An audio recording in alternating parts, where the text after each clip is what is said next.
We have lots to discuss in today's video, including lots of offseason trade speculation as well as some free agent talk as well, mostly around the Toronto Maple Leafs. Of course, the Leafs recently eliminated in Game 7 versus the Panthers. Tons of rumors circulating that team. We're going to discuss some names that we're hearing that could be targets for them to make changes during the offseason that are currently on other teams, plus the future of John Tavares. Is he a player that they're going to bring back? What could it mean? Some other internal players on the Leafs that could be traded this offseason. Plus, we have an update as well on the New York Islanders GM job. They're moving along in their process and certainly may have an announcement coming soon. Plus, we have the next round of the Stanley Cup playoffs getting ready to get underway for the conference finals. And one of the players in the Washington Capitals got himself into a little bit of hot water legal trouble. We'll discuss that coming up next. So welcome back to another video here at Top Shelf Hockey. As I mentioned, lots to talk about here today. Let's start first with kick things off with the next round of the Stanley Cup playoffs. Of course, round 3, the conference finals, are set to begin on Tuesday with the Eastern Final, followed by the Western Final coming up on Wednesday. So, of course, we get the Florida Panthers doing battle with the Carolina Hurricanes. Obviously, the Panthers are a team that are not going to have a whole lot of rest here after going to Game 7 against the Maple Leafs. They really only had 1 day off in full, and then, of course, which would have been on Monday, and then Tuesday they have to be ready to play in Carolina. So I wonder if the Panthers might be a little tired. We'll have to see. The Hurricanes have had some time to kind of rest and recover here since their last series, which they ended earlier against the Washington Capitals. They're certainly really good on home ice as well. It's going to be an interesting series. I honestly wonder, the Carolina Hurricanes, they have a very aggressive forechecking style similar to the Panthers. They should be a good match. It should be a long, hard-fought series. Freddie Anderson's been one of the best goalies in the playoffs so far. Normally, I think most people, when it comes to Anderson against Bobrovsky, because of the last couple of years, you might give an edge to Bobrovsky, but the way Freddie's been playing lately, it should be pretty even, if not possibly even advantage Carolina. We'll have to see. Of course, the Hurricanes do have a really solid decor and do play a really solid team defensive game, as do the Panthers. They both certainly have lots of different skills. The Panthers are obviously the more nastier team, a little bit more physical, but the Hurricanes are not afraid of the physical game and can get in there as well. So I think it's going to be a long, hard-fought series, and looking forward to getting it started on Tuesday night. Like I said, on Wednesday, we get a rematch of the Western Conference Final, the Edmonton Oilers against the Dallas Stars. You could probably make an argument that both teams might be better or stronger this year than the last time they've met. The Edmonton Oilers, obviously led by a couple of the best players in the world with McDavid, Draisaitl. They should be getting Matthias Ekholm back as well sometime early in the series. Doesn't mean for sure he's going to play in Game 1. It doesn't look that way. But hopefully by Game 2 or 3, he's made his return to the Oilers lineup. Stuart Skinner's been really good as of late. Sounds like Calvin Pickard probably... I don't think he's going to be ready to start the series either, but I don't think he's going to be too far off being at least able to back up. And then if Skinner has any issues, he should be able to jump in there. So, again, I think it's going to be a hard-fought series, probably going to go 6 or 7 games. I think that Jake Ottinger is obviously going to be one of the main players to watch for Dallas. Again, another good defensive team. But my concern for Dallas is that they've not been producing a whole lot offensively. They didn't really need a lot of goals. It was a really low-scoring affair the last number of games against the Winnipeg Jets. They've been getting most of their offense from only a few players. If you look at the breakdown of the last series, you had a Rantanen hat trick, a Granlund hat trick, and then you've got a lot of passengers that are they're not playing poorly, but just not getting the offensive numbers to really put many goals on the board. So if their offense kind of dries up against a team like Edmonton, who's very high powered, then that could be a problem for them. So I personally think we very well could see a rematch of Florida against Edmonton. It could be Carolina, Edmonton. It could be Dallas, Carolina. It's hard to say. Personally, my gut says it's going to be the Oilers on the West. The East is a little tougher to predict. It's really hard to go against the Panthers right now, but given the short turnaround time and the way the Hurricanes have played, I do wonder if maybe they're a team to pull off, which really theoretically wouldn't be an upset, but might be just because they're the Panthers are the defending champions. But either way, 2 good series getting underway starting Tuesday. and of course on Wednesday as well. The Memorial Cup, the toughest trophy in sports and hockey, especially to win, in my opinion, starts this Friday as well. The Quebec Major Junior Hockey League has now crowned league champions with the Moncton Wildcats finally finishing off the Rimouski Oceanic today, winning in Game 6. So Rimouski is the host team. We knew both Rimouski and Moncton were both going to be going to the tournament since the Oceanic were the host team, but they will be kicking off the tournament as well in the first game, and they won't play Moncton until the last round-robin game. So obviously those two teams will probably appreciate that, probably tired of playing each other here for a little bit anyways. Of course, they'll be joined by Medicine Hat and the London Knights of the OHL.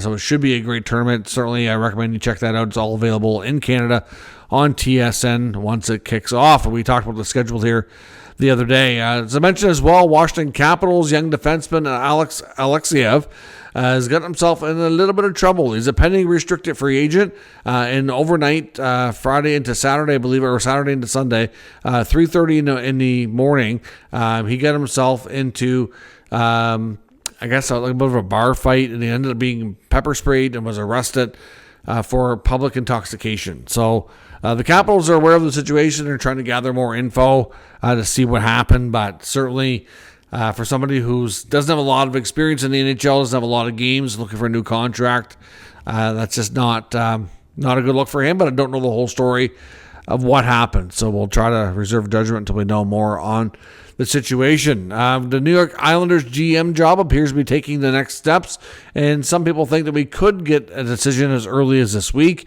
It appears as though it's a two-person race with second interviews being conducted down to Marc Bergevin, the former GM of the Montreal Canadiens, and Matthew Darcy, up-and-coming associate general manager with the Tampa Bay Lightning. They both had second interviews. Some people are wondering as well, maybe Brendan Shanahan, if he is let go by the Leafs, if he would be somebody that the Islanders would want to talk to. Shanahan's never been a GM, so I think if he was brought in, it would be as a president. But I'm not sure if the Islanders are even wanting to do that, or if they want to have a president, or do they even want to? Would they go with Bergevin Darsh as a combo? With maybe Bergevin being president, Darsh being GM? Or would they be co-GMs? I've seen that idea floated. I don't know if we'd really want that. Or maybe one's a GM, one's like a associate, like a vice president role or something like that. Kind of like Steve Stais, Dave Poulin or something like that in Ottawa. Some kind of concept of that nature. I'm not sure, but it's not a given that one gets hired and one doesn't. I think it's a possibility. Both could be brought in, but it's hard to say. And like I said, when it comes to Shanahan, it's mainly... the Leafs, I know the players and coaches, I believe, are speaking to the media on Tuesday. I'm not sure when we're supposed to hear from management or whatnot. That'll probably be a little bit later in the week. So we probably won't know the future of Brendan Shanahan for at least a couple more days, but you just never know. That could come pretty much any time. Ottawa Senators defenseman Nick Jensen apparently had surgery for the injury he was dealing with towards the second half and into the playoffs. We know that Jensen was banged up, certainly impacted his mobility, but tried to be, like most players, trying to be a warrior and play through it. And he certainly did so, but you could tell that he wasn't near full capacity. His mobility was limited. It wasn't as fast, but he managed to get through it. But at the end of the day, he can definitely be better. We knew at the end of the year that he was looking at options, which included surgery. He never really has revealed 100% what the injury was, but we know it's lower body. We know he was limping a lot when he was seen in the locker room area off skates. So hard to say. There's been no timeline given. Bruce Garriock had the scoop for the Ottawa Sun today, and all we know is that he had said at the end of the season when he spoke to the media that he had hoped that there would be no issues being ready for training camp in the fall. So, again, we'll hopefully get some more updates. At the very least, get a timeline for him, because obviously if for any reason he's going to miss the start of the season or anything, then Ottawa really needs to make it a priority to improve their depth on defense. If he's going to be back and be 100%, then that changes things for them. So they'll probably want to have a better idea of where that is at to impact their off-season plans for sure. Now, on to some offseason speculation. We're going to talk about Montreal and Toronto here. In Montreal media, I'm still seeing a lot of reports suggesting, and some, I guess, have made it out to be that it's an actual thing that's being discussed. Some think it's more of just a concept that's being bantered around Montreal media, but there's a lot of the media suggesting that the Canadiens and the Rangers are having talks, or at least should be, around Alexeyev Lafreniere. Now, we know Lafreniere's name has been kind of bounced around, especially by New York media. I know it's been through the New York Post. Molly Walker has brought it up on a couple of occasions that she feels that he is a potential trade candidate this offseason, given that he signed a big contract extension this past year and then, certainly didn't have a great season. The Rangers are a team that's majorly going through some internal changes. We obviously got a new coach there with Mike Sullivan, and there's bound to be roster changes. We know Chris Drury was actively trying to make moves, made a bunch last year, and had a bunch more that were rumored to be, talked about or worked on. So, his name is out there for sure. And I understand the reasons why Montreal might want to look into that. But there are some reports suggesting that it's actively being discussed. And just the headlines, to me, make it a little bit misleading. So if you've seen these headlines, especially if you're a fan of these teams and are wanting to stay up more on it, I don't know. To me, it's just a concept more so from reporters and fans. I don't know that we have any intel to suggest they're actually having conversations. So I think it's just a concept at this point. So we'll have to wait and see where things go. But I can understand that he probably is a player of interest. I just don't think it's gotten anywhere near serious at this point. Of course, I already did a video here recently with talking about the Toronto Maple Leafs and looking at a lot of their internal players and things that might change with the Game 7 loss to the Florida Panthers and what might be coming down the pipe here internally. Now, of course, like I said in that video, it's not even the fact that they lost that game and lost this series. It's how it all went down. And I've been saying this for the last few videos when we talked about leading into it. It's not so much having trouble getting over the hump. It's how they went down. Their last two home games, Game 5 and Game 7, were not just losses. They were embarrassing losses where they absolutely got their asses handed to them. Like, there was just no fight. There was no drive to want it more. That's what you always hear and you're always told when you're, especially a younger athlete, like, just if you want it more, you'll get it. Well, not always the case. I mean, the other guys want it more too. And Florida is a team that obviously has been there, done that, and they still seem hungrier than the Leafs, which is a problem. I know Austin Matthews' post-game comments saying that he felt there was too many passengers. He said that they weren't on the same page, and that at the start of the game, the Panthers came out and they were the hungrier team. Like, okay, well, how is that even possible? They've been to the finals 2 straight years. They've got a Stanley Cup under their belt. Not saying they don't want to win more, but how is it that they possibly want to win more than you? You've never done it, and you've never been past this round. So how is it that you're not the hungriest team trying to get over that hump and take the next milestone? That just is beyond hard to comprehend. But obviously, we know there's going to be change. We've talked about in the other videos about what's coming, but today I want to talk more about a little bit more on John Tavares and a little bit more about some of the other players that they may be targeting. So, for example, when it comes to Tavares, I know on the fourthperiod.com, Dave Pagnorta was talking about in his last article saying that there's a possibility that John Tavares does stay. It's not a given that he goes, but that if he is going to stay and remain with his hometown Toronto Maple Leafs, that he is going to have to give them a pretty good deal. And he also says that if Tavares stays, he can see them also targeting his former teammate and line mate, Brock Nelson, to play alongside him. Okay, I'm not really sure that that's a great upgrade. Brock Nelson's a good hockey player, but we saw what he went to Colorado to do in their postseason run, and he didn't really do much of anything. Brock's had a good career, pretty solid 30-goal man, centerman. You can put him on the wing if you have to, can play in a lot of situations, but considering his age and what he's done in this recent playoffs, I don't know that he's a big upgrade over what other teams or other players that they could put there. And secondly, I think there's a better chance that Brock Nelson would prefer to play at home in Minnesota if he's not going to be going back, which we know he's not likely not going back to the Islanders. He's not likely staying in Colorado. So, the Wild have been a team that he's been linked to. So we'll see. I just don't know if there'd be interest from him to go to Toronto, but that's another story that I can't confirm. The other thing that Chris Johnson of TSN says is that he says the Leafs are going to play hardball with John Tavares. And that if they have interest to keep him, but if it's going to happen, he has to give them what they would feel would be a good hometown discount.